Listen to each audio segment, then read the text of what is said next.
Deixa eu dar um tempo aí pro povo entrar. Vou gravar vocês aqui. Vou ver se dá para recording. Tá gravando, pronto. Tá, né? Tá aparecendo? Uhum. Ah, vamos ver se dá certo, então. Gravar. Então, assim, faz de conta que alguém entrou, deu um recado e voltamos à aula. A aula passada, nós falávamos a respeito da formação do processo. E eu falei assim para vocês, olhem, deem uma olhadinha no livro do Wamber, que é esse daqui, ó. Tá lá no site, tá? Tá lá no site. Capítulo 25, esse daí. Capítulo 25, lá no primeiro tópico do livro tem fala a respeito da formação do processo. Eu acho que esse volume que você tem aí, João, não é Não, do não é o código, mesmo. é o código de 73, não é? Isso. É É o o mesmo, eu código já percebi. antigo. Esse daí é o código de 73. Eu tenho esse daí também. O que está lá é atualizado com o código de 2015. Tá? Uhum. Só dê uma olhada se é o código de 73 o seu. Se não for o de 73, se for o de 2015, está certo, não tem problema nenhum. Tá bom? Então, a gente começou a conversar lá a respeito da formação do processo. E eu coloquei para vocês, agora eu fiz aqui, só para dar uma recapitular um pouquinho a aula passada, eu fiz esse esqueminha aqui para vocês, para ver se fica mais fácil de vocês entenderem. Então, o que o Wamber fala lá naquele capítulo do livro? Ele está se referindo ao artigo 312 do CPC. Se vocês pegarem o artigo 312, vamos lê-lo, e ele está escrito assim, ó. Considera-se proposta a ação quando a petição inicial for protocolada. Todavia, a propositura da ação só produz quanto ao réu os efeitos mencionados no 240, depois que ele for validamente citado. Então, assim, ó, estão vendo aqui no esquema? Fiz um esqueminha e está escrito assim, o protocolo da petição inicial, né, ó, o protocolo da petição inicial, ele já faz efeitos do processo para o réu. Com o protocolo da petição inicial, segundo o 312, já surte os efeitos do processo para o réu. Que efeitos do processo são esses? Se vocês lembrarem, por exemplo, a litispendência. Lembram quando a gente conversou dos elementos identificadores da ação? Quando eu fiz uma pequena revisão para vocês, fiz revisão dos elementos identificadores, fiz revisão dos pressupostos processuais e conversamos também rapidamente sobre a competência. Quando eu falei dos elementos identificadores da ação, se vocês lembram bem, eu falei assim, olha, são 3, partes, pedido e causa de pedir. Para que eles servem?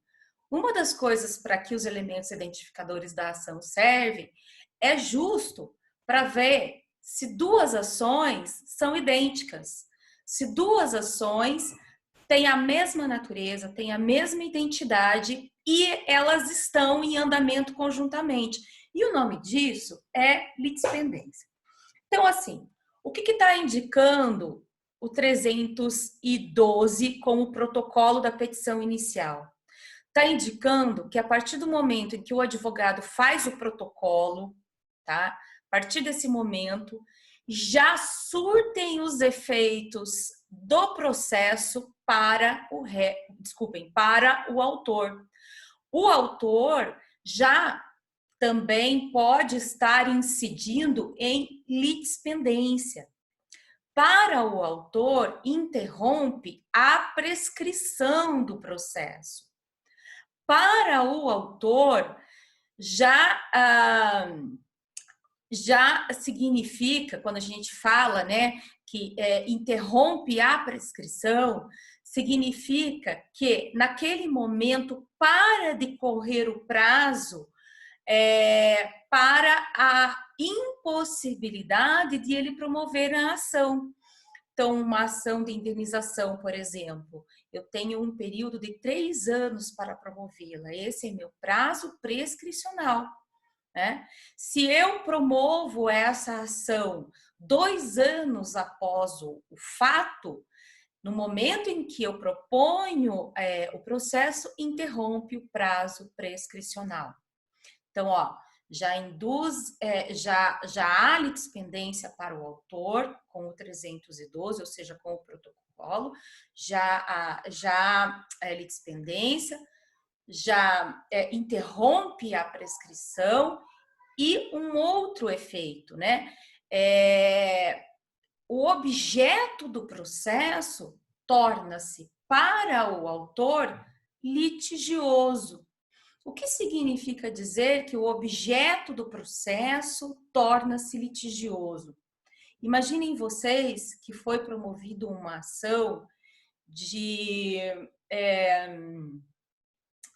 na tentativa de uma cautelar para assegurar um bem. E esse bem, uma parte desse bem, ou esse bem em todo, está na posse do autor. Ele quer assegurar um bem e esse bem está na posse do autor. A partir desse momento, ele tem toda a obrigação de deixar, de que esse bem permaneça intacto, de que esse bem não seja corrompido, ou não seja vendido, ou não seja transferido a outra pessoa. Quando a gente fala que o objeto litigioso, que o objeto do processo torna-se litigioso, isso significa que a partir desse momento, esse objeto do processo que está sendo discutido, como por exemplo, vamos pensar num computador, né? Se está sendo discutido a posse desse computador, o autor, se ele estiver na posse desse bem, ele tem a responsabilidade em manter esse bem intacto, perfeito? Muito bem. Após o protocolo, que é esse movimento feito pelo advogado, o protocolo da petição inicial, essa petição ela vai ser registrada, seja mesmo que esse registro seja feito de maneira eletrônica hoje, porque é feito no Projude. Antigamente esse registro ele era feito no cartório mesmo, mas hoje ele é feito no Projude, né? Então ela será registrada. Vamos acompanhar, então, coloquei ali para vocês o artigo 284 e o 206. O artigo 284, ele diz assim, ó, todos os processos estão sujeitos a registro, devendo ser distribuídos onde houver mais de um juiz. Então, vejam, essa petição inicial ela foi protocolada, agora ela vai ser registrada. E ele diz mais uma coisa, ele diz assim, ó, onde houver mais de um juiz, haverá a necessidade de distribuição. Então, aonde há só o registro e aonde há uma distribuição? Registro haverá naquelas comarcas que a gente chama de vara única, onde há apenas um juiz para, desculpem, que tem competência para todas as naturezas de ações. Então, é um juiz só que cuida do crime, que cuida do civil, que cuida do eleitoral, que cuida dos juizados especiais, que cuida da infância e juventude. Nesses casos, a ação ela é protocolada e registrada. Vejam que a gente não tem que distribuir para lugar nenhum, né? Há apenas o registro.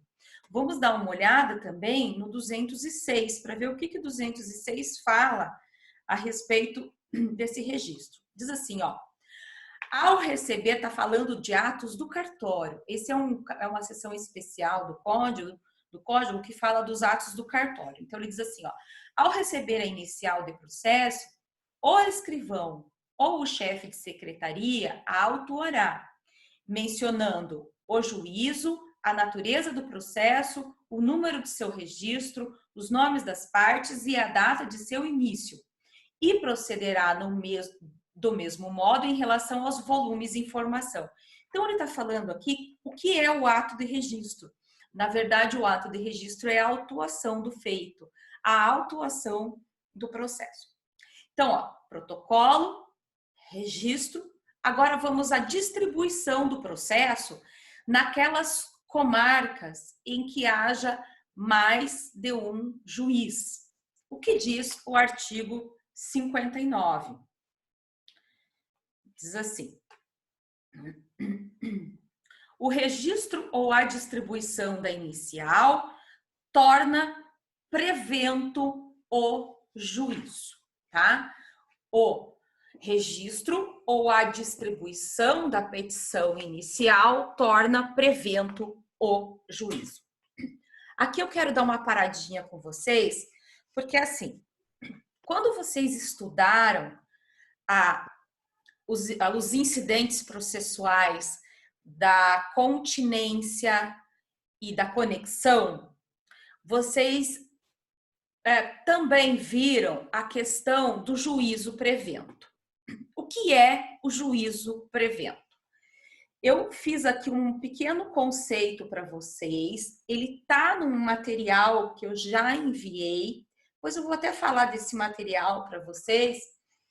E é claro que a professora não separou aqui o material.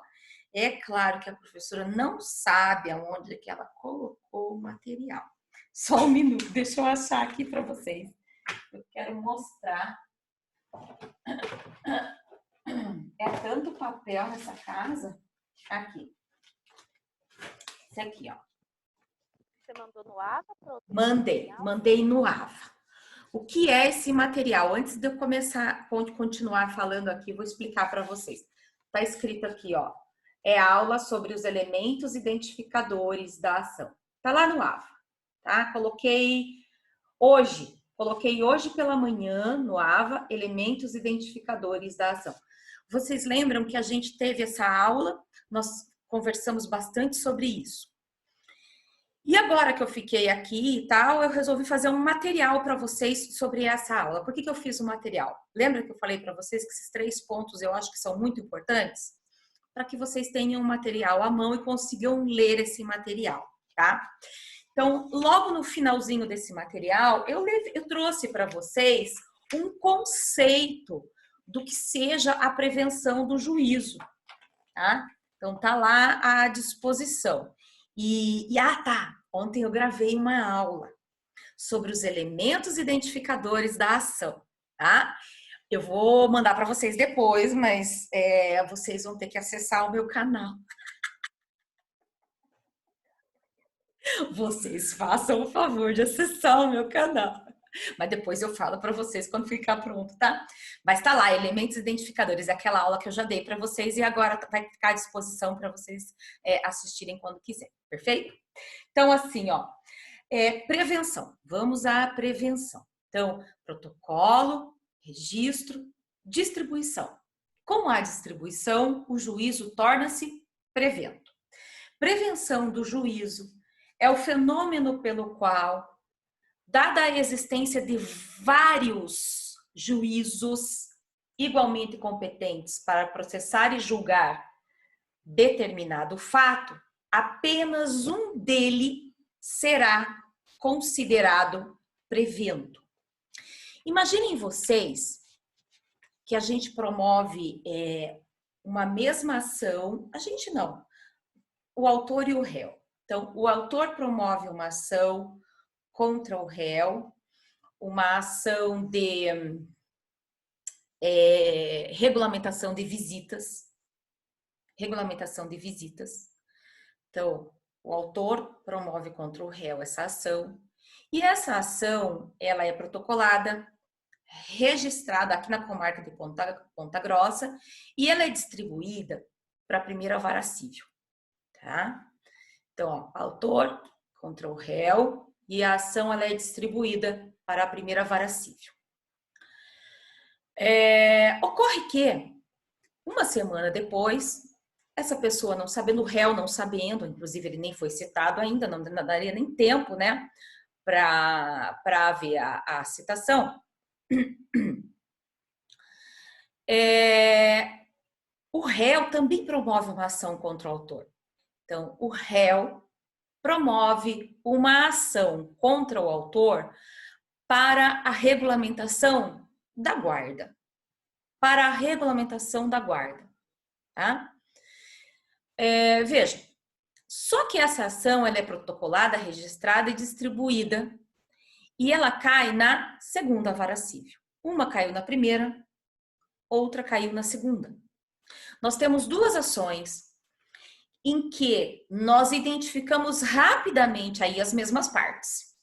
Nós temos as mesmas partes, não temos? Só que em uma ação, o autor, existe o autor e o réu, e na outra ação, troca os polos, né? O réu da primeira torna-se autor e o autor da primeira torna-se réu, tá? Só trocou os polos. E elas foram distribuídas, em varas distintas, em varas diferentes. Estão acompanhando o raciocínio? Olha lá, elas foram distribuídas em varas diferentes. Vejam que nós temos aí como o objeto das nossas ações, o que está sendo discutido ali nas nossas ações, na verdade, em uma regulamentação de visitas e na outra a regulamentação da guarda. Em ambas nós estamos falando de um menor e do mesmo menor, da mesma criança, tá? De um absolutamente incapaz. Vejam que essas duas ações, elas são muito semelhantes, elas não são idênticas, tá? Elas não são idênticas, porque o pedido de uma é diferente do pedido da outra. Mas nós estamos falando dos mesmos fatos, nós estamos falando da mesma causa de pedir remota. Vocês lembram? Causa de pedir remota? Nós estamos falando dos mesmos fatos, que é essa questão da convivência com a criança. Vai instaurar-se aí, na verdade, um incidente processual que se chama conexão. Conexão. As duas ações, elas precisam tramitar, conjuntamente. Por quê? Imaginem se o juiz da primeira vara, ele decide de maneira completamente distinta do juízo da segunda vara, né? Então, isso pode dar sentenças conflitantes. Então, vejam, o que há necessidade? Que as duas ações tramitem conjuntamente. Isso se chama conexão. O que o artigo 58 nos diz, ele traz uma coisa que se chama o critério de prevenção. E o que está escrito, ou que está dizendo esse conceito que eu falei para vocês? Bom, está dizendo o seguinte: é o fenômeno pelo qual, dada a existência de vários juízes competentes para processar e julgar determinado fato, vejam que o juiz da primeira vara é competente, o juiz da segunda vara também é competente, né? Olha lá, determinado fato, apenas um deles será considerado prevento. E o que diz o artigo 59? O registro ou a distribuição da inicial torna prevento o juízo. Então, eu pergunto para vocês assim, mas vocês não vão me responder, não sei se vocês estão com o microfone aberto, quem tiver tenta responder. A Ana está com o microfone aberto, Ana, é você que vai responder. Peraí, deixa eu ver se tem mais gente aqui. Quer ver a Ana sair tentando fechar o microfone dela? Agora eu tô vendo o Murilo, agora eu tô vendo a Cleide e o Paulo, o Jean, como sempre, não tem nada para ver, né, Jean? Tá, muito bem. Aqui, voltamos. Vejam, qual dos dois juízos, nesse caso, é o juízo prevento para promover a ação? O juízo da primeira vara civil ou da segunda vara civil? Desculpem, de família, vou melhorar a pergunta. Qual juízo é o prevento para atrair a outra ação? A prevenção, ela é como um imã. Ela atrai o outro processo, tá? Ela atrai para tramitar juntamente para que não haja decisões conflitantes. Então, em qual desses juízos será o juízo competente? O da primeira vara ou o da segunda vara? Na verdade, gente, a regra é o seguinte: é o juízo que primeiro fizer o registro. Então, no cartório vai haver o registro daquela petição inicial. Então, vejam, não é o que primeiro distribuiu, é o que primeiro fizer o registro. Então, se vocês acompanharem aí no texto, nesse esqueminha que eu coloquei para vocês aí, né? Então, aquele que vai... será que eu consigo usar lápis aqui? Eu sei que eu consigo, mas claro que eu não vou conseguir assim, né? Eu teria que ensaiar 1 milhão de vezes para dar certo isso aqui. Mas tudo bem. É esse daqui. O que primeiro registrar, tá? É ele que é o juízo prevento. Prevento. Então, ó, primeira vara de família, segunda vara de família. Qual é o juízo prevento? Aquele que primeiro fez o registro da petição inicial e não aquele que primeiro distribuiu. Ok? Bom, regra importante é essa. Muito bem. Com a petição inicial, o artigo 312, portanto, né, o 312 lá em cima, deixa eu ver se eu consigo aumentar essa tela aqui, que acho que vocês não estão vendo ela inteira. Espera lá. Aqui. Aqui. Aqui. Estão vendo o esqueminha? Não, esse esqueminha era o antigo. Aqui. Relação processual tríade. Deixa eu fazer assim. Deletar aqui. Aqui. Aqui. Aqui. Aqui. Muito bem. A relação processual, gente, ela isso ainda que vem afirmando o Wambier naquele capítulo que eu pedi para que vocês vissem. Deixa eu ver um negócio aqui. A relação processual, ela é tríade, né? Ou seja, ela inicia-se pelo autor, se complementa pelo juiz, né? No momento em que ele despacha a petição inicial. Esse despacho da petição inicial, ele vai poder ser positivo, em que ele determina que seja citado o réu, ou ele poderá ser negativo, né? No intuito de que emende-se a petição inicial, volte à petição inicial, para que o autor resolva alguns problemas que podem ter sido apresentadas essa peça, tá bom? Então, ó, inicia-se com o autor, complementa-se com o juiz e ela fecha, né, essa relação tríade, ela se fecha com a citação válida do réu. Lembrem-se, a citação válida do réu é um dos pressupostos processuais do processo. Lembram, ó, pressuposto processual de existência, a petição inicial, que é proposta pelo autor. Pressuposto processual de validade, a citação válida do réu. O artigo 240, ele vai falar a respeito do que acontece quando a citação é feita, e validamente, né? Validamente. 240, ele diz assim, ó, a citação válida, feita ao réu, ainda quando ordenada por juízo incompetente, induz litispendência. Olha os efeitos da litispendência. Olha os efeitos da litispendência para o réu. Só surgem com a sua citação válida. Só surge com a citação válida. Se para o autor há litispendência a partir do protocolo da petição inicial, para o réu, a litispendência só surge com a citação válida. Ó, induz litispendência, torna litigiosa a coisa, significa o quê? Que se porventura o réu estiver na posse de um bem que for litigioso, ele é que precisa preservá-lo.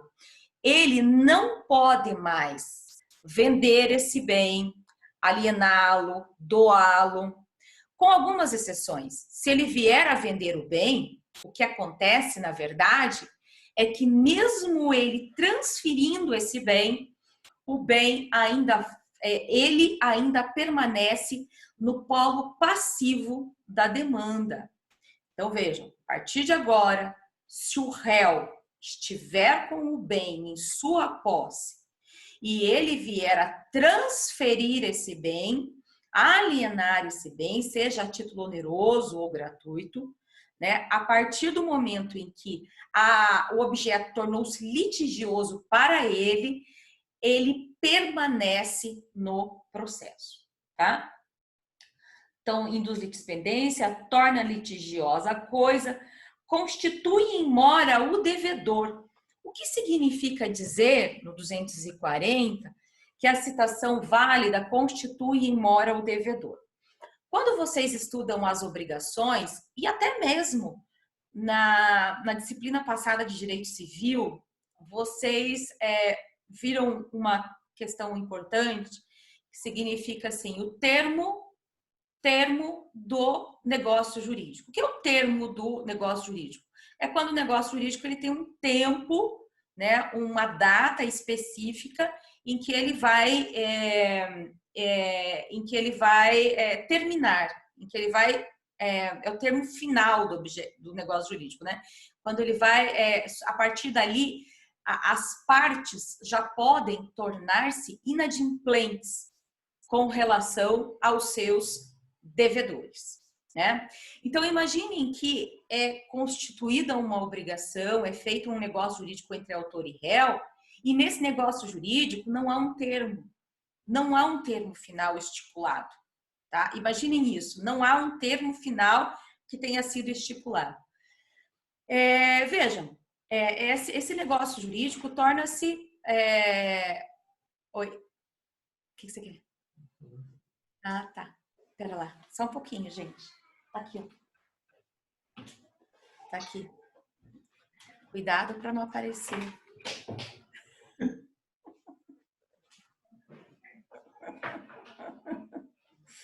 Ai, meu Deus, esse aqui é meu. O que você quer? Não, não tá aqui, não. Achou? Então tá. Home office para todo mundo aqui em casa. Tá faltando computador para o povo. Tem 2 estudando online, 1 e 2 trabalhando online. Viu? Então vamos voltar aqui. Imaginem vocês que uma obrigação, ela não há um termo final. Então, A e B fazem um contrato e não é estipulado um tempo, um período, uma data para que aquela obrigação termine. Se porventura eu, autor, eu quero que essa data ela seja finda, que ela termine, eu posso promover uma ação, por exemplo, né? Uma ação para que seja declarado que aquela obrigação não existe mais, por exemplo, é uma ação declaratória, ação de inexistência de obrigação, por exemplo. Nesses casos específicos, a própria ação, né? A própria citação válida do réu, ela constitui em mora o devedor dessa obrigação. A partir da citação válida que nós temos um termo final desta obrigação. Então, a partir daquele momento, aquele que era obrigado naquela relação jurídica, ele precisa cumprir a sua obrigação. Perfeito? Muito bem. Essa relação, ela é tríade, ela é dinâmica. A partir do momento em que ela se complementa, os atos processuais, eles vão ser dinâmicos no processo. O réu, o autor propõe a inicial, o juiz despacha, réu propõe a contestação, juiz despacha, as partes se manifestam quanto a provas e assim é que vai se dar o processo. Perfeito? Muito bem. Hoje, após essa abordagem da formação do processo, nós vamos iniciar, então, conversar sobre o primeiro ato dessa petição, desse processo, que é a petição inicial.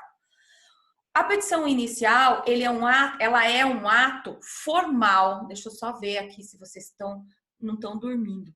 Ela é um ato formal, né, escrito, com algumas exceções. Eu até passei no material para vocês lá que existem algumas exceções, né, de atos de petições iniciais que podem ser feitas de maneira oral, né? Nós conversamos, inclusive, nas últimas aulas, que a Lei 9.099, ela permite que o autor vá até o balcão lá dos juizados especiais e transmita o que ele quer, transmita o seu pedido, né? Então, ele transmite o pedido para o funcionário lá do cartório, né? Fala o que ele quer e o funcionário do cartório reduz aquele pedido a termo. Então, assim, ó, de início, a petição inicial, ela precisa ser escrita, né? Obviamente. Contudo, existem algumas exceções. Então, temos a Lei 9.099, que dá essa possibilidade, naquelas causas que sejam até 20 salários mínimos. Nós temos a questão da Maria da Penha, lembra que nós conversamos até em sala de aula, né?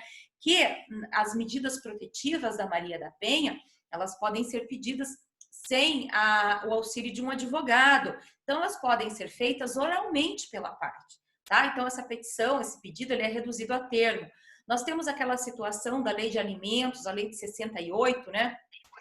Que ela diz assim, que o pedido de tutela provisória em alimentos, ele pode ser feito também sem o auxílio de um advogado, razão pela qual ele também pode ser feito de maneira oral. Muito comum, viu, gente? Muito comum isso, né? Na Lei de Alimentos aconteceu. O que acontece? O que as partes geralmente fazem? Aquelas pessoas que não têm condições de promover uma ação, né? Então, o que elas fazem? Elas vão até, primeiro, elas procuram sempre os núcleos de prática jurídica das faculdades.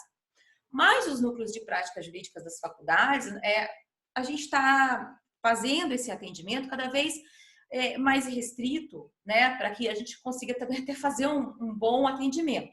Então, às vezes, o agendamento está muito longo, né, para que a gente possa atender essa pessoa. Então, às vezes, o agendamento fica para daqui um mês e meio, e a pessoa não pode esperar. Ela precisa de alimentos. O que ela faz, a pessoa? Ela vai até o fórum, ela vai até o balcão do fórum, lá na primeira ou na segunda vara, na primeira ou na segunda vara de família, vai diretamente até lá. Ou então, eles vão diretamente até a OAB, tá? A pessoa vai diretamente até lá, fala o que está acontecendo. Se ele for ao fórum, o que ele fala, ele pede para falar geralmente com o promotor de justiça, ele vai direto, fala com o promotor, e o promotor faz um pedido no processo. Mas o pedido do promotor é o quê? Ele indica que a parte precisa de um advogado, né? E daí o juiz já faz a nomeação do advogado dativo, que é uma lista específica, né, de advogados que são inscritos na ordem dos advogados aqui da comarca de Ponta Grossa, na qualidade de advogados ativos. Aí o juiz faz a nomeação do advogado dativo. Então, é assim que tem funcionado essa questão. Então, vejam, a petição inicial, ela é formal, ela precisa ser escrita. Mas, em algumas situações, ela inicia-se de uma maneira oral e, logo depois, ela é reduzida a termo por alguém que seja a pessoa responsável, dependendo de onde a pessoa for procurar ajuda, tá bom? O artigo 5º da Constituição Federal, ali no inciso 35, deixa eu ver uma coisa aqui, eu quero voltar para vocês, eu quero ficar olhando para vocês, eu não quero ficar olhando para esse slide. Como é que eu faço aqui? Eu tô com medo de fechar de novo vocês aqui. Espera lá. Não fechei, não fiz nenhuma besteira. Coloquei vocês. Não. Não sei como voltar para vocês. Deixa assim, vocês vão ter que olhar para o slide até o resto da aula. Tá? Na próxima eu aprendo isso. Prof, Que é? você tá pelo celular ou pelo note? Eu tô no notebook. Se eu não me engano, é só você clicar no onde tá a fotinho dos alunos e ele aparece. Porque para mim, no celular, se eu clicar no slide, aparece o slide. Se eu clicar na tua foto, aparece a tua foto. A minha foto, pera lá. Nas fotinhas? Papá. Não. Não? Não. Eu não vou mexer muito não, senão a aula termina. Pronto. Olha lá, apareceu outro, né? Apareceu outro para vocês? Outro slide? Ou não? Apareceu requisitos estruturais da petição inicial, né? Tá, não era para aparecer agora. Pera lá. Ai, mas eu sou uma tonga mesmo, viu? Como diria minha mãe.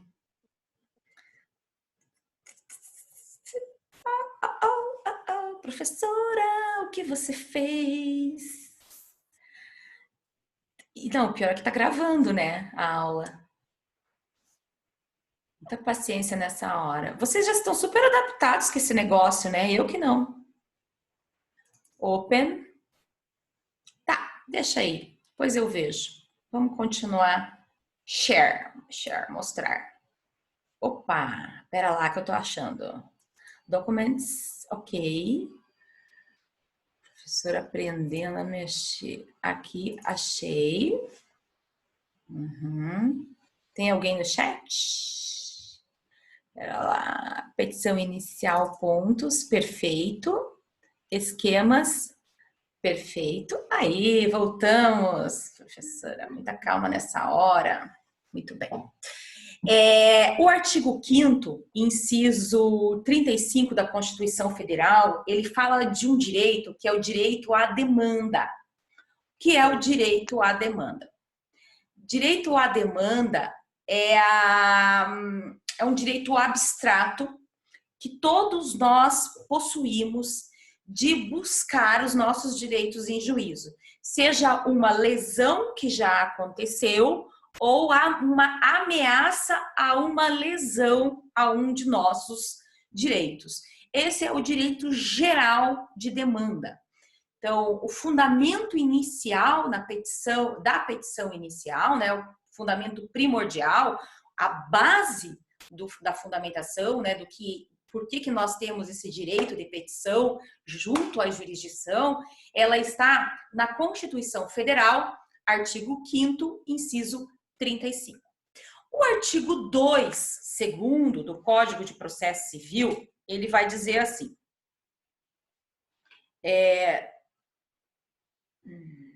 por que o 2, professora? Ah, tá, desculpem, eu tô com... Ué, tá certo, é que abri a lei de introdução. 2 aqui.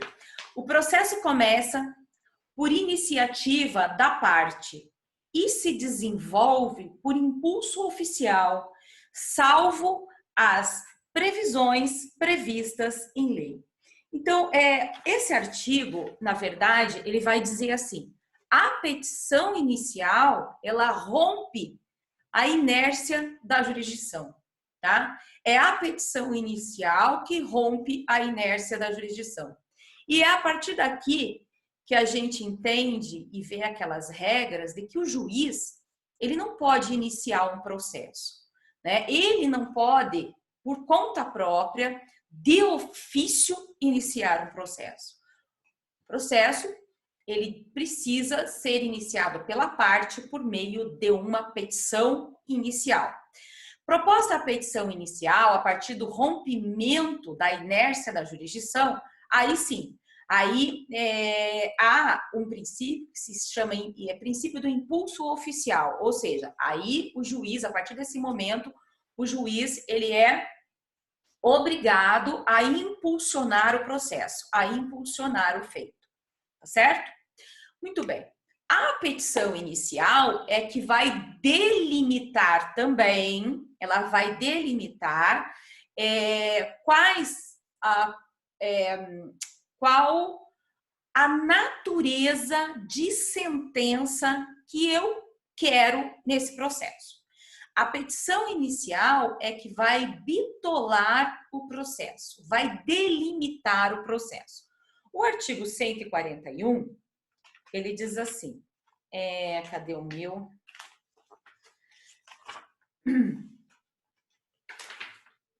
141, diz assim, o juiz, ele decidirá o mérito nos limites que foram propostos pelas partes. Nos limites que foram propostos pelas partes. sendo lhe vedado conhecer de questões não suscitadas. O que são questões não suscitadas? Questões que não foram trazidas pelas partes. O que são essas questões que não foram trazidas pelas partes? Não são fatos trazidos pelas partes, gente. Lembra que eu falei para vocês que o juiz está adstrito aos fatos que foram trazidos pelas partes? Ou seja, se ele está decidindo uma ação, ele precisa decidir de acordo com o que as partes trouxeram no processo.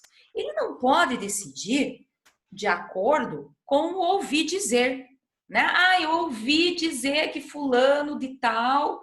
Não, isso não. Por mais que ele conheça a comunidade em que ele vive, por mais que ele conheça os fatos, ele não pode decidir se aquele, de acordo com fatos que não foram trazidos oficialmente pelas partes no processo, tá certo?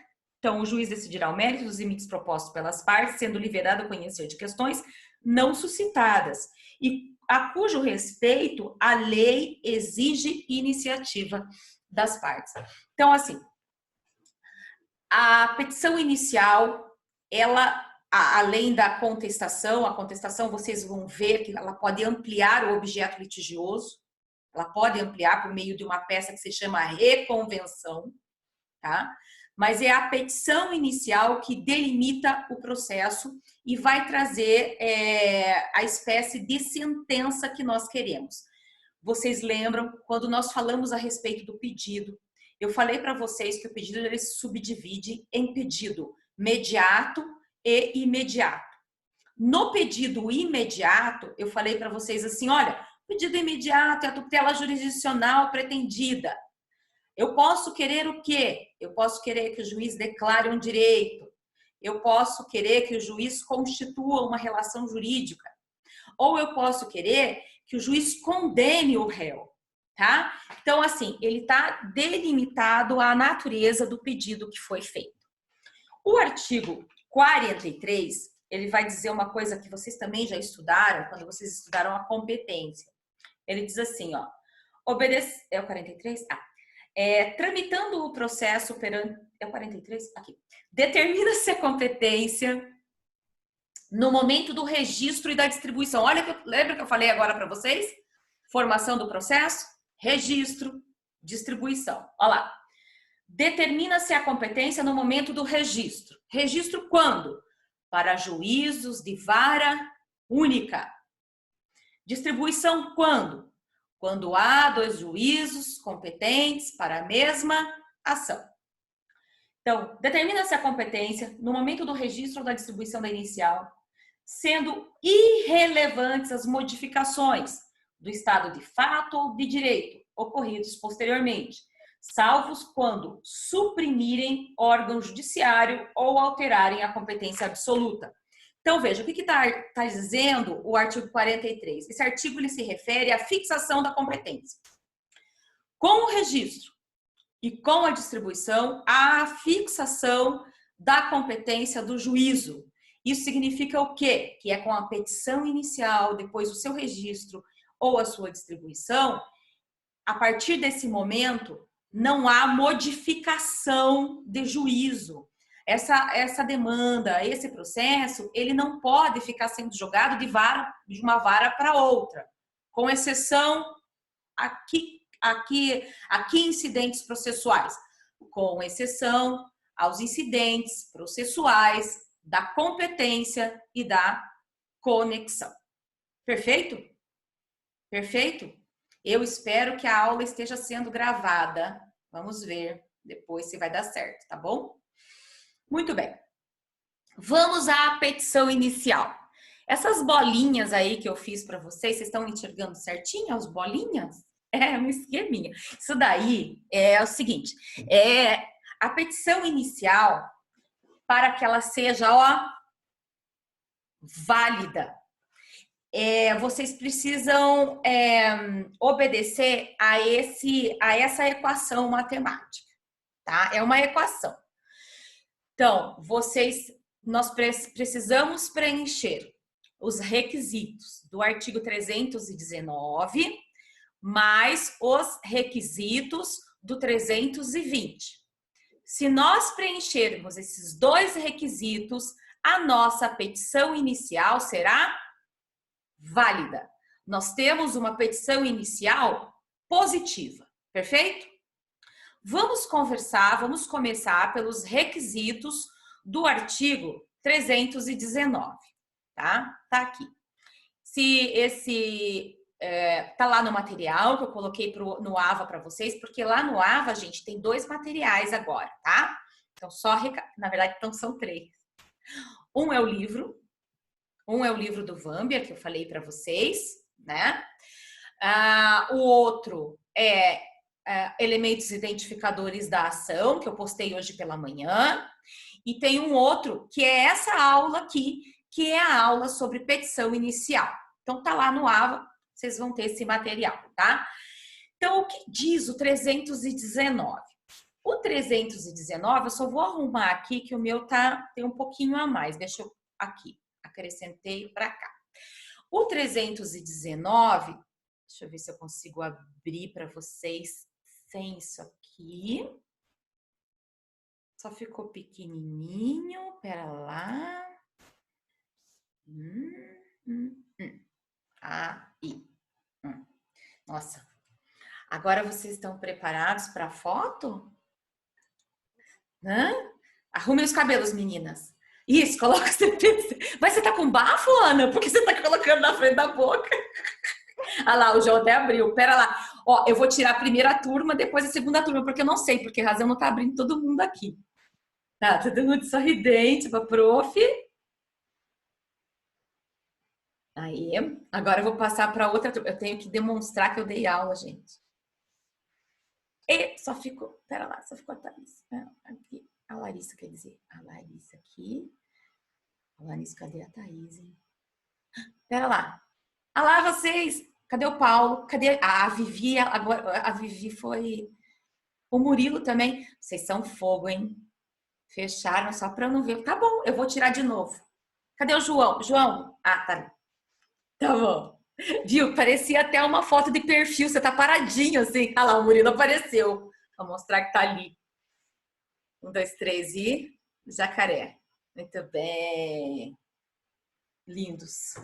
Aí. Muito bem.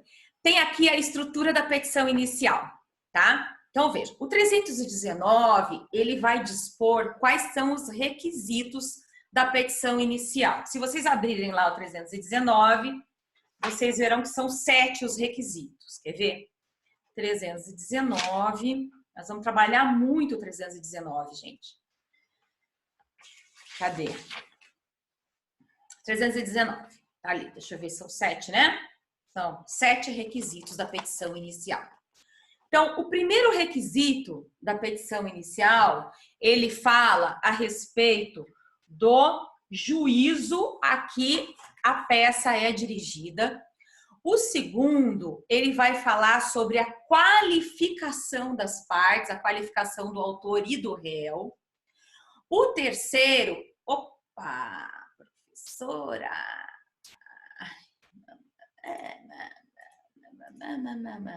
tá indo para frente, é para ir para trás, mas vamos continuar. O terceiro vai falar a respeito da causa de pedir. Ele fala lá, ó, fatos e... Como é que eu faço para voltar? Fatos e fundamentos jurídicos do pedido. Merda. Ah, que legal. Fechei, né? Aqui, muito bem. O terceiro, ele fala sobre a causa de pedido. Fatos e fundamentos jurídicos do pedido. O quarto, ele vai falar sobre o pedido e suas especificações. Então, ó, o primeiro requisito, o juízo a que é dirigida a nossa petição inicial. Ali a gente vai usar todos os critérios de competência do juízo. Segundo, a qualificação das partes. O terceiro, os fatos e os fundamentos jurídicos do pedido. O quarto, o pedido e suas especificações. Pergunto a vocês, o segundo, o terceiro e o quarto, eles estão se referindo, esses esses requisitos da petição inicial, eles estão se referindo ao quê? Eles estão se referindo aos elementos identificadores da ação. Então, lá, partes, causa de pedir e pedido, tá? Partes, causa de pedir e pedido. Deixa eu ver se eu consigo pintar. Não consigo pintar. Ah lá, tá? Então, ó lá. Inciso 2 do 319, partes. Inciso 3, causa de pedir. Inciso 5, o pedido, tá? Os elementos identificadores da ação. 1, 2, 3, 4. Inciso 5, ele vai falar que a gente precisa apontar o valor da causa. Nós vamos ter um momento que nós vamos conversar somente sobre isso daí, sobre o valor da causa. Próximo inciso, ele diz assim, que o autor ele precisa apontar quais são as provas que serão demonstradas no processo, quais as provas que ele pretende demonstrar na ação, tá? Então, vejam, dentro da nossa peça inicial, nós vamos falar a respeito de algumas provas, o modo como nós vamos provar os fatos que nós estamos alegando. Então, lembrem-se, as provas, elas dizem respeito aos fatos, não à fundamentação jurídica. Fundamentação jurídica, ela não precisa ser provada, né? O que precisa ser provado são os fatos. Claro que existe ali uma exceção, né? Que quando, por exemplo, tratar-se de norma municipal, né, por uma lei orgânica do município, por exemplo, isso a gente precisa comprovar na peça inicial, a gente precisa trazer a lei orgânica na peça inicial, mas de um modo geral, ou a regra, na verdade, né, que a fundamentação jurídica ela não precisa ser provada. O que precisa ser provada são os fatos, tá?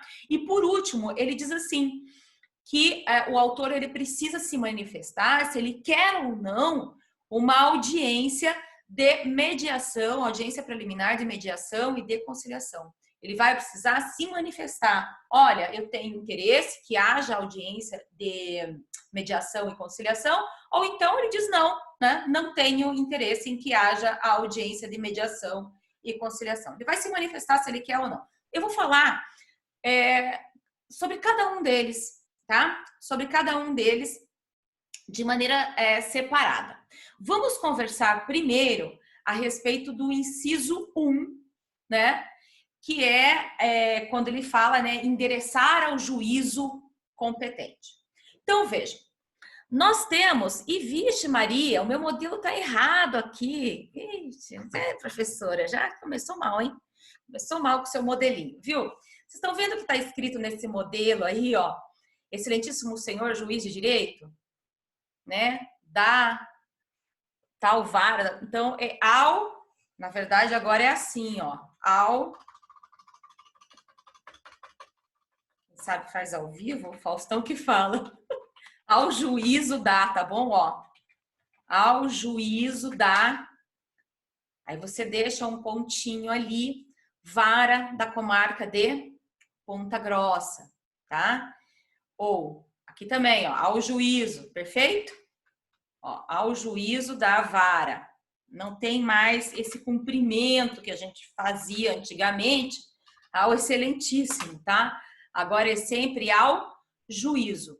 Veja como é que se dá, eu fiz esse modelo aqui para vocês verem a seguinte questão aqui, ó. Olha como é diferente quando a gente envia para os juizados especiais, ó. Então, ó, é ao juízo. Agora vai ficar assim, ó, dos juizados especiais cíveis. Dos juizados especiais cíveis, perfeito? Cíveis, da comarca de Ponta Grossa. Mas, professora, e vamos colocar ali do juiz federal, né? Aqui, ó. Ao juízo federal, pode deixar maiúsculo, não tem problema, da vara cível da subseção da comarca de Ponta Grossa. Então vejam que a Justiça Federal é diferente, né, da Justiça Comum. Então na Justiça Comum ela é distribuída por foros e a Justiça Federal ela é dividida em subseções. Tá? Então a divisão territorial da jurisdição ela é feita com nomenclaturas diferentes. Né? Vocês precisam se atentar a isso. Mas isso daqui é mais para quando vocês forem fazer uma matéria que vai se chamar Prática Processual 1, lá que vocês vão aprender a fazer esse direcionamento da peça inicial de vocês. O que eu tenho para dizer aqui? Então, aqui, ó, a gente pode direcionar para uma vara federal, a gente pode direcionar para uma vara estadual, a gente pode direcionar para a vara trabalhista, para a vara militar, para o juízo eleitoral. Como é que a gente sabe para onde a gente vai direcionar? Por meio daqueles critérios de fixação da competência. Lembram? Juízo especializado, né? Aqueles que são do juízo especializado e aqueles que são da justiça comum. A justiça especializada, quais são? Então, a militar, a trabalhista e a eleitoral. Lembram? Justiça especializada, militar, trabalhista e eleitoral. Então, se não for nenhuma dessas matérias, dessas justiças, aí sim, aí nós pulamos para a justiça comum. O que está na justiça comum? Primeiro, a justiça federal. Então, se estiver no artigo 109, aquela matéria que nós estamos buscando, os nossos direitos, estamos promovendo a ação. Se aquela matéria não estiver disciplinada no artigo 109 da Constituição Federal, então não é de competência da Justiça Federal. Aí nós vamos para qual? Aí nós encaminhamos o nosso processo para a Justiça Comum, né, estadual, no caso. Lembra que eu falei para vocês, né? É a justiça residual. A justiça estadual é a de competência, a que possui competência residual. Lembram disso, né? Lembram? Lembram? Tá bom. Então, muito bem. Uma coisa que eu queria que vocês vissem aí é o seguinte, que esse é um dos requisitos da petição inicial, que, na verdade, uma boa parte dele vocês já estudaram. Porque quando vocês estudaram as regras de competência, vocês estudaram justo para isso daqui, para fazer esse endereçamento na peça de vocês, tá? Para fazer o endereçamento correto. E é aqui também, nesse momento, que se porventura o endereçamento, houver um incidente processual de competência, de conexão ou de continência, é por meio desse endereçamento e de litispendência também, né? E de coisa julgada. Esse endereçamento, ele também é importante para saber o quê? Para saber se essa peça que foi proposta em uma vara, ela vai ser endereçada posteriormente a outra. Então, às vezes, a gente propõe a peça inicial na primeira vara de família, como naquele exemplo que eu falei anteriormente, né? E ali há uma conexão com um outro processo que está na segunda vara de família. Então, esse endereçamento que foi proposto na nossa peça inicial, ele só serviu para o quê? Para o protocolo e para aquele registro e para a distribuição. Posteriormente, a nossa peça ela acaba indo para uma outra vara. Tá? Então, ela foi para a segunda vara, mas se a primeira vara foi a que primeiro registrou, lembra que eu falei? Esse juízo da primeira vara, ele é prevento. O que ele faz? Ele atrai o processo da segunda vara, como um imã. Perfeito? Tá certo com relação a isso? Deixa eu achar aqui um modelinho dessa segunda parte, que é a qualificação das partes. O inciso 2 do artigo 319, deixa eu só ver uma coisa, gente. Nossa! Viu? não era só 40 minutos que dava essa reunião?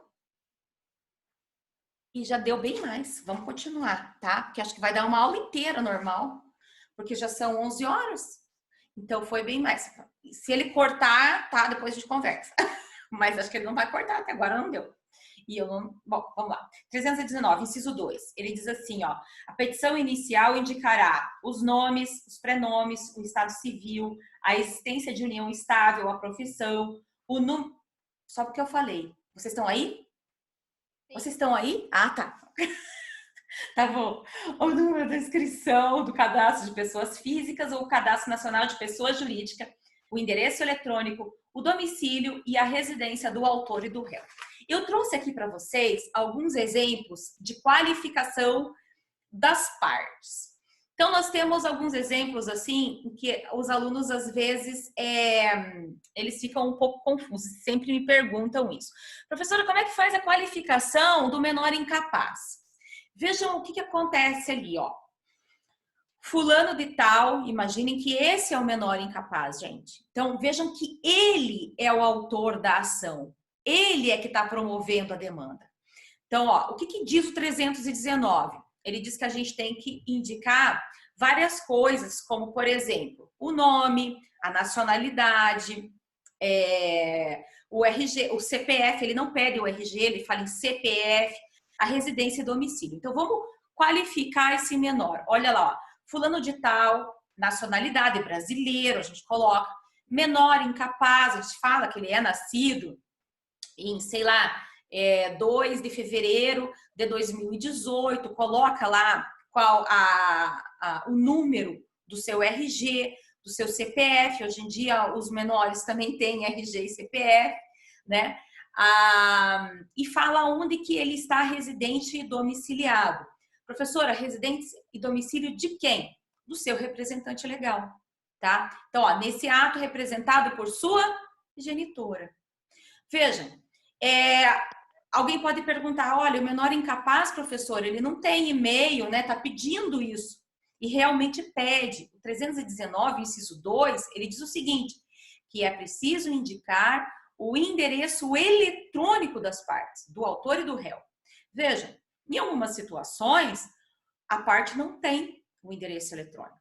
No caso, o menor, obviamente, não tem. A gente indica de quem? A gente indica do seu representante legal. Professora, e se o representante não tiver, né? Pode acontecer também, gente, do representante, algumas pessoas mais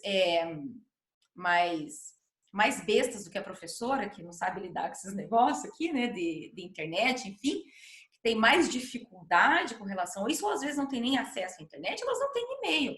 Então, nessas situações, vocês simplesmente indiquem na peça inicial, né, que o autor não possui endereço eletrônico. E ponto final, e acabou a história, tá? Isso não vai te dar uma inépcia da petição inicial, porque você não indicou o endereço eletrônico, perfeito? Então, vamos ver como é que a gente qualificou o representante, a representante desse menor. A gente põe o nome dela completo, a nacionalidade, estado civil, a profissão, coloca o número do RG, do CPF, o local onde mora, tá? E daí a gente qualifica também o advogado. Então, essa é a qualificação de uma pessoa natural menor. Agora, vamos ver a qualificação de uma pessoa jurídica. Olhem lá. Então, a ação, ela pode ser proposta por uma empresa, por uma pessoa jurídica. Ela não necessariamente precisa ser proposta por uma pessoa natural. Então, como é que a gente faz isso? A gente coloca o nome da empresa, lá, pessoa jurídica de direito privado, e coloca a sede, qual é o CNPJ. E a partir daqui, a gente começa a discriminar, a qualificar o seu representante, ou o representante dessa pessoa jurídica. Então, ó, nesse ato representado por seu administrador, e vamos qualificar esse administrador também de acordo com o artigo 319. Perfeito? Vamos partir para um outro. Cadê?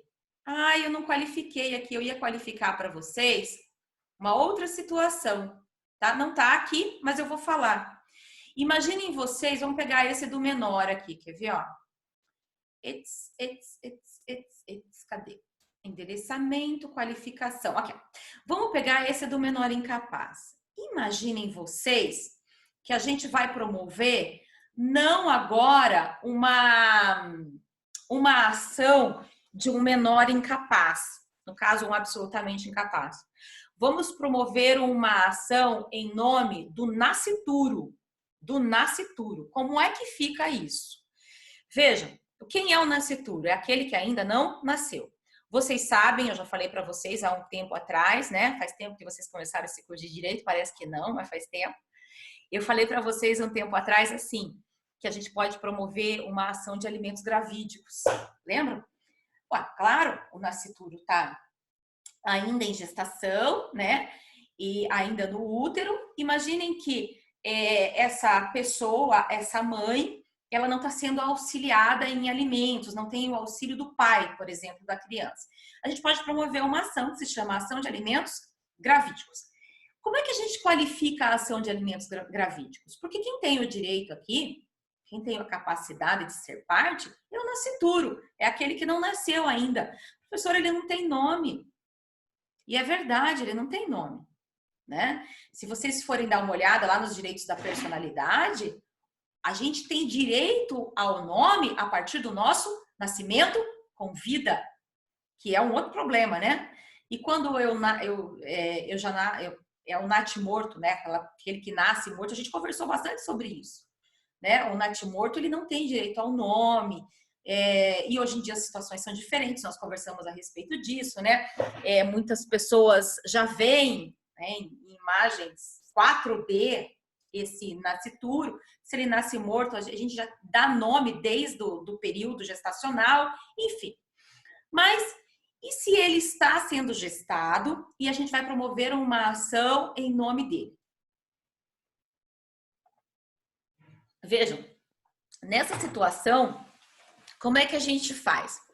A gente coloca, em vez de aqui nesse modelinho que está na tela aí, em vez de colocar o nome dele, nós colocaremos, então, absolutamente incapaz, ele já é nascido, já é registrado, já tem o seu registro.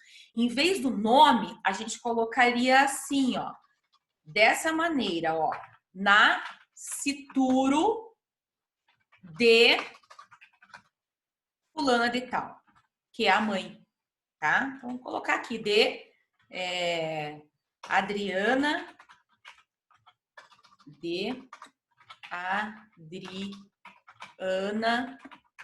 Monteiro, por exemplo. E aí vamos qualificar a Adriana.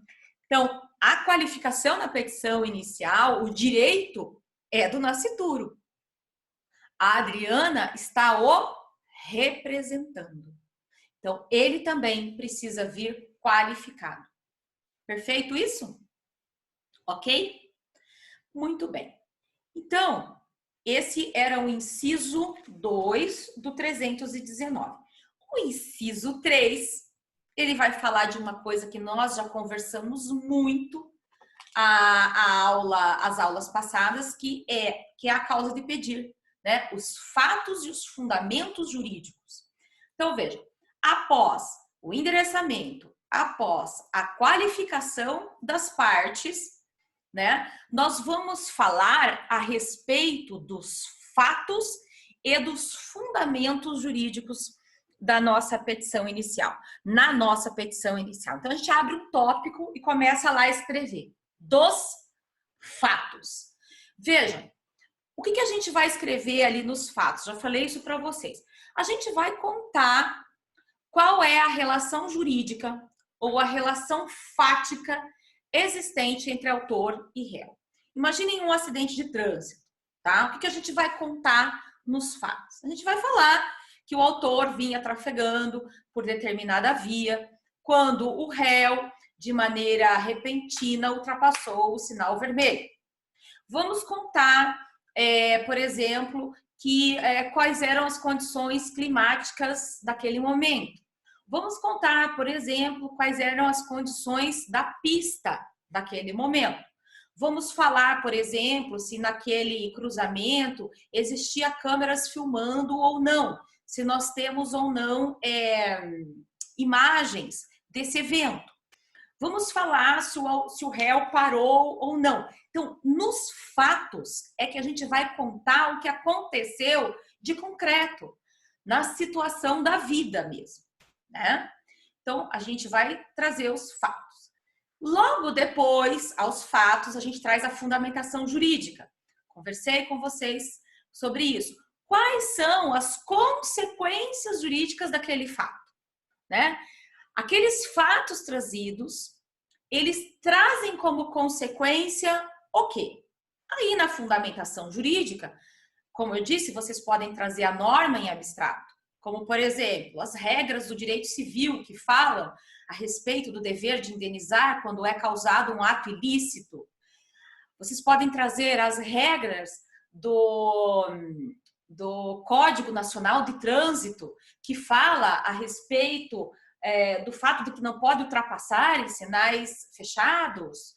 Enfim, ali vocês vão trazer a norma em abstrato. Ou vocês podem trazer questões relacionadas a precedentes judiciais, vocês podem trazer questões, fundamentação relacionada às precedentes processuais, fundamentação relacionada às súmulas vinculantes, fundamentação relacionada à doutrina. Enfim, a fundamentação jurídica, ela nada mais é do que a consequência jurídica e lógica daqueles fatos. Precisa haver uma consequência lógica daqueles fatos.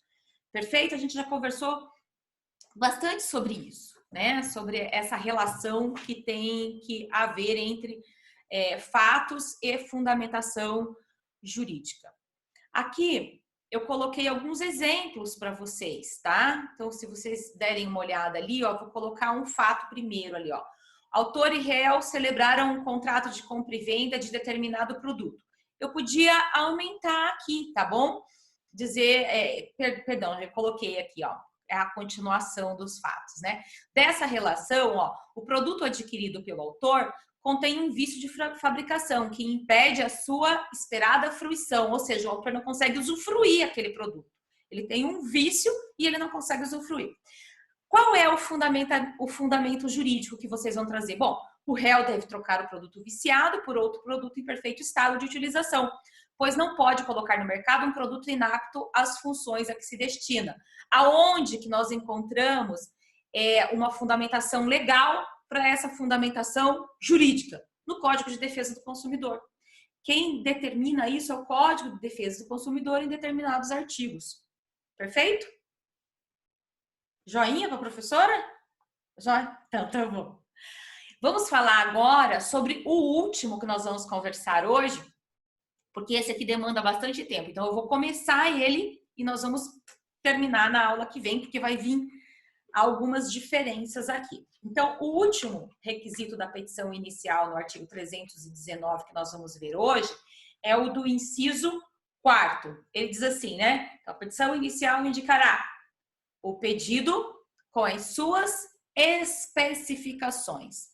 Nós também já conversamos bastante sobre o pedido, quando a gente falou dos elementos identificadores da ação, né?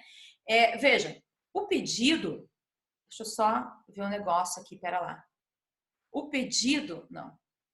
Tenho medo de apertar e fazer besteira. Pera lá.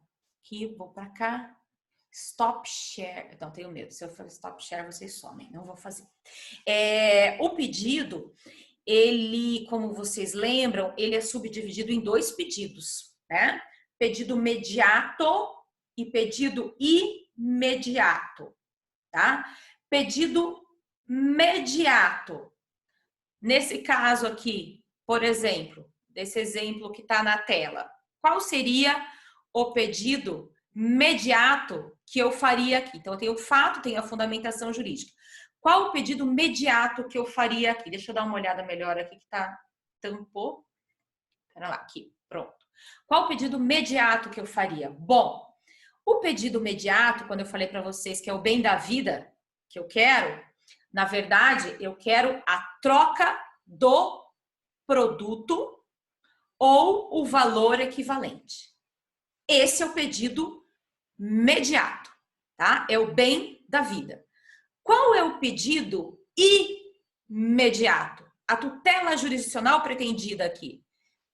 Que o réu seja condenado a fazer a troca do produto ou me pagar o valor equivalente. Então, ó, eu estou pedindo aqui a condenação do réu. É um pedido condenatório. Então, venho por meio dessa requerer a Vossa Excelência que condene o réu, a fim de que forneça, troque o produto por um produto, a TV, por exemplo, né? Troque a televisão por outra televisão idêntica ou equivalente, né? Ou, em não sendo possível, que faça o reembolso do valor equivalente dessa TV. Perfeito? Então, o pedido imediato, tutela jurisdicional que eu estou querendo aqui, é a condenação. O pedido imediato, que é o bem da vida, eu quero o quê? Troque a TV ou me dê o valor correspondente. Vamos a um segundo exemplo aqui, só para a gente ver, fazer essa diferença de novo. Ó.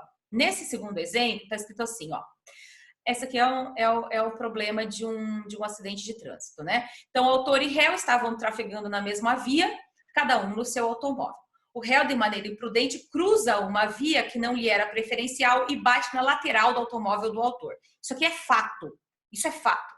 Tá bom? O que é fundamento jurídico? O réu deve indenizar o autor, pois causou dano a outrem por meio de sua conduta imprudente. Isso é o fato ilícito que traz a indenização, que está lá no Código de Processo Civil. Eu acho que vocês estudaram responsabilidade civil?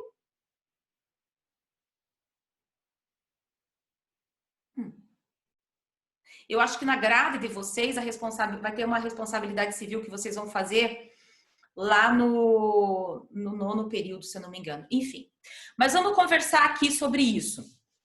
Isso daqui. Se nós fôssemos fazer o pedido, né?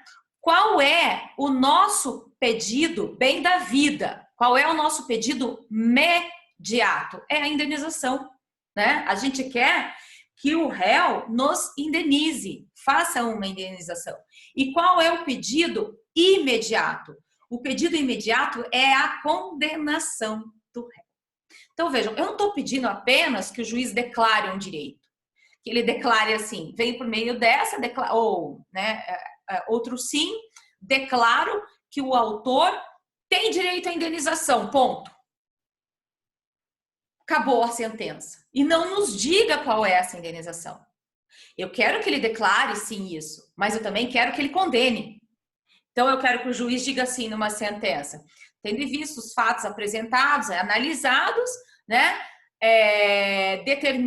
declaro que há a indenização, que o réu agiu de maneira imprudente, surgindo o ilícito civil, razão pela qual condeno, olha, estou fazendo a sentença, razão pela qual condeno o réu ao pagamento de, sei lá, 10 mil reais em indenização, a título de indenização para o autor. Perfeito? Entenderam isso? Ó, o pedido, então, ele precisa ter esses dois elementos, mediato e imediato, tá? Não esqueçam disso. Só que ele diz assim, o artigo 319, inciso 4º, ele diz assim, né? Preciso demonstrar o pedido com as suas especificações. Essas especificações do pedido é que nós vamos conversar a aula que vem, tá? E ela já tá no material de vocês. Deixa eu só achar aqui, daí vocês já podem ir dando uma olhada. Deixa eu ver aqui. Qualificação das partes, causa de pedir. Aqui. Realmente já tá, gente. Tá lá no material que eu coloquei no AVA. Então, logo depois que eu falo um pouquinho ali no material, eu falo lá, pedido imediato, eu vou falar assim, ó, da formalização do pedido, tá? Então, a aula que vem, a gente vai conversar bastante sobre isso, tá? Que são as espécies de pedido que são possíveis. Então, além dessa divisão, nós podemos fazer pedidos de várias formas, como pedido simples, pedido acumulado, pedido subsidiário. Então, a gente vai conversar a respeito desses pedidos. Agora, eu queria fechar isso daqui. Deixa eu ver se eu consigo. Yes. Yes. Yes quer dizer suma daqui. Eu acho que ele tá sumindo. E vocês vão tomar conta da minha tela aqui, que a gente vai terminar. É assim, gente. Eu acho que ele sumiu. Deixa eu fechar aqui. Não sei se sumiu para vocês. Acho que para vocês não sumiu, né? Não sumiu para... Ah, vocês aí. Perfeito. Então, assim, gente, é o seguinte. Quem que tá tampadinho? Okay. Não, ele tá com... É o seguinte. Eu sei que fica difícil para vocês acompanhar a aula dessa maneira, né? Não é fácil mesmo, né? Tá sendo difícil até para mim. Eu fico falando, dá a impressão que eu tô num monólogo, conversando sozinha o tempo inteiro, né? Mas a gente tem que ir levando desse jeito, tá? Vocês precisam ter essa disponibilidade de ler o material, porque eu acho que com o material fica mais fácil de vocês acompanharem. Então, esse material também ele serve para a aula que vem. Já deem uma lida, porque daí conforme eu vou falando, vocês já vão lembrando, já podem ir escrevendo, já vão anotando, tá? E vocês estão me vendo? O Murilo tá fazendo assim, parece que ele tá procurando onde que ele quer me ver. Tá me vendo, Murilo? Estou te vendo sim, professor. Ah, tá. Então, tá bom. Então, assim, vamos tentando. Eu tô tentando fazer de um jeito que vocês consigam entender, tá? É um esforço. É novo também isso aqui para mim. Eu não sei dar aula desse jeito. É a primeira vez que a gente tá tentando. Eu e todos os professores, na verdade, né? E vamos levando, tá? Do jeito que eu tô tentando fazer, do jeito que talvez vocês compreendam. E vocês também têm que mudar um pouco o modo de vocês estudarem, né? Eu sei que tá difícil para todo mundo, mas vamos levando desse jeito para a gente não interromper, para a gente não parar, porque aí o negócio descamba de vez, porque a gente não sabe quanto tempo a gente vai ficar nessa situação, né? A gente não sabe. E eu acho isso daqui, na verdade, gente, vou falar para vocês, um privilégio, porque eu tô fazendo uma disciplina na Federal do Paraná e no doutorado, e a gente estava com a esperança de tentar fazer assim as aulas, né? A gente tentar fazer assim. Lá na Federal do Paraná, eles expediram um regulamento proibindo de continuar, de fazer as aulas online, né? O que vai, na verdade, vai atrasar tudo, vai atrasar a vida de todo mundo lá, né? Coisas que estavam programadas para ser feitas. Então, quando a gente puder, utilizando esse mecanismo aqui, vamos tentando ir. Eu não vou ficar dando muito material para vocês, tá? Eu tô dando o essencial, aquilo que vocês precisam fazer mesmo. Acho que para a semana que vem eu vou dar um pequeno trabalhinho, né? Umas questões para vocês fazerem, daí eu vou lançar no AVA, vou dar um prazo para vocês conseguirem fazer o trabalho e me mandarem, postar ele no AVA, tá bom? E qualquer dificuldade que vocês tiverem, dá pra gente também ir conversando aqui no WhatsApp. Deixa eu ver uma coisa aqui que eu acho que o Jean... Não, o Jean não falou nada. No WhatsApp, a gente vai conversando, tá certo? Perfeito? Então tá bom, gente. Obrigada, tá? Até mais, então, até sexta-feira, tá? Tchau.